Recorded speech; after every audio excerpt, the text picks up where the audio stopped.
ஐவரை மணந்தவள் என்றால் மகாபாரத காவியத்தின் முக்கிய கதாபாத்திரமான துரோபதி குறிக்கப்படுகிறது. மகாபாரதத்தின் முக்கிய நிகழ்வுகளிலான பாண்டவர்கள் மற்றும் கௌரவர்கள் இடையிலான குருக்ஷேத்திர போரின் தொடக்கத்தில் துரோபதி என்ற பெண்மணியின் வாழ்க்கையும் முக்கிய பங்கு வகிக்கிறது. துரோபதி யார்? துரோபதி பாஞ்சால தேசத்தின் அரசர் திரௌபதனின் மகளாவார். அவர் தனது தந்தையின் யாகத்தில் அக்னி மண்டலத்திலிருந்து பிறந்தவராக கருதப்படுகிறார்.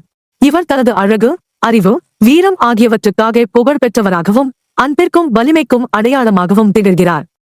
துரோபதியின் திருமணம். மகாபாரதத்தின் புனைவு கூறும் கதையின்படி துரோபதி 5 பாண்டவர்களுடன் திருமணம் செய்து கொண்டார். இதன் பின்னணியில் ஏராளமான கதைகள் மற்றும் ஆழமான சின்னங்கள் இருக்கின்றன. திருமண சுயம்வரம். துரோபதியின் சுயம்வரம் மிகச் சிறப்பாக நடத்தப்பட்டது. இதில் பல தேசங்களைச் சேர்ந்த வீரர்கள் கலந்து கொண்டனர். ஆனால் அவர்களை வெற்றி கொள்ள மிக கடினமான சோதனையொன்று முன் வைக்கப்பட்டது. மாசுபடாத நீர்கலசத்தில் பார்க்கும் மிதமிஞ்சிய மீனை அம்பு எய்தி வழிகாட்டாமல் துரோபதியை மணக்க வேண்டும் என்பது சோதனை. அர்ஜுனர் பாண்டவர்களிடம் 3வது சகோதரராக இதை பூர்த்தி செய்து வெற்றி பெற்றார். இவ்வாறு துரோபதியை அவர் திருமணம் செய்தார். கண்டியின் தந்தை.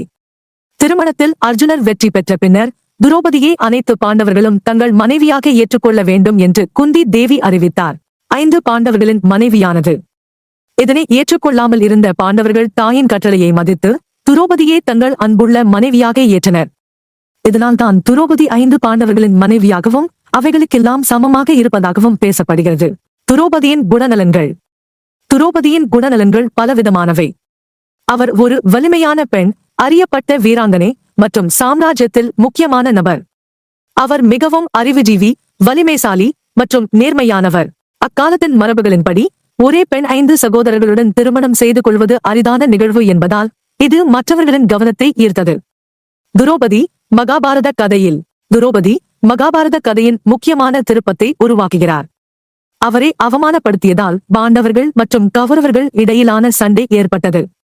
துரோபதியை அவமானப்படுத்திய நிகழ்வால் குருக்ஷேத்திர போரின் ஆரம்பம் தொடங்கியது. ஐவரும் துரோபதியும். துரோபதிக்கு 5 பாண்டவர்களும் ஒவ்வொரு வகையிலும் துணை புரிந்தனர். தர்மர் அறத்தை மதிக்கும் முதன்மை தலைவர். பீமன் வலிமையின் அடையாளமாக. அர்ஜுனன் வீரமும் வல்லமையும் அம்பு போர் திறனும் கொண்டவர். நகுலன் அழகும் குதிரை பண்ணை சாமர்த்தியமும் கொண்டவர். சகதேவன் அறிவும் விவசாய திறமையும் கொண்டவர். சமுதாயத்தில் துரோபதியின் இடம். துரோபதி என்று தமிழ் இலக்கியம் மற்றும் இந்திய புராணங்களில் ஒரு வலிமையான பெண்ணின் அடையாளமாக கருதப்படுகிறது. அவர் அனைத்து துன்பங்களையும் தாண்டி தனது உறுதியும் வலிமையையும் காப்பாற்றியவர். அவர் தனது உணர்வுகளை வெளிப்படுத்தவும் தனது துரிதங்களை அப்படியே சொல்வதிலும் தைரியமாக இருந்தார். இது நமக்கான ஒரு வலிமையான பாடமாகும். ஐவரை மணந்தவள் என்றால் துரோபதி. அவர் பாண்டவர்களின் வாழ்விலும் மகாபாரத கதையிலும் மிக முக்கியமான பாத்திரம் வகிக்கிறார். அவரது வாழ்க்கையின் பல பரிமாணங்களும் இந்திய இதிகாச கதைகளிலும் அவரது இடமும் மக்களின் நினைவில் என்றும் இருக்கும்.